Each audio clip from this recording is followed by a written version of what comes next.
তো বন্ধুরা, বাপন নার্সারিতে দেখুন গোলাপ গাছ। আর গোলাপ গাছের কি সুন্দর সুন্দর এই ধরনের গোলাপ গাছ আপনি পেয়ে যাবেন। এটা একটা দেখুন অপূর্ব একটা গোলাপ গাছ। আর এই গোলাপ গাছের ইয়েলো ভেরিগেশনের মাঝখানে কিন্তু একটা জাফরান ভাব আছে, খুবই সুন্দর, দারুণ দেখতে হয়েছে। আর এটা কিন্তু অনেকটা নতুন আর কি, মানে এটা খুব বেশি আগে দেখা যায় নতুন বেরিয়েছে, তাই তো?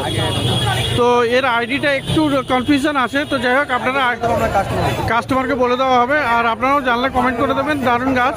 তো দেখুন এখানে কুড়িতেও ভর্তি আছে, একটা কুড়ি আছে, একটা কুড়ি আছে, তো অনেকগুলো কুড়ি আছে, বেশ ভালো বড় গাছ। এখানেও কুড়ি দেখা যাচ্ছে। তো কত দাম আছে এটা? সেন্ট আছে তো এটা সত্যি ভালো সেন্ট হয়। আর এটা একটা সেন্টেড ফ্লাওয়ার কিন্তু। তো গোলাপের মধ্যে অনেকেই, তারিক ভাই যেমন জানতে চেয়েছিলেন সেন্টেড গাছ, গোলাপ গাছ, তো এটা কিন্তু সেন্টেড আছে। তো কত দাম পড়বে এটা? 600, নতুন আইডি, তাই তো? তো 600 রুপিসে এটা আপনি পেয়ে যাচ্ছেন বাপন নার্সারিতে।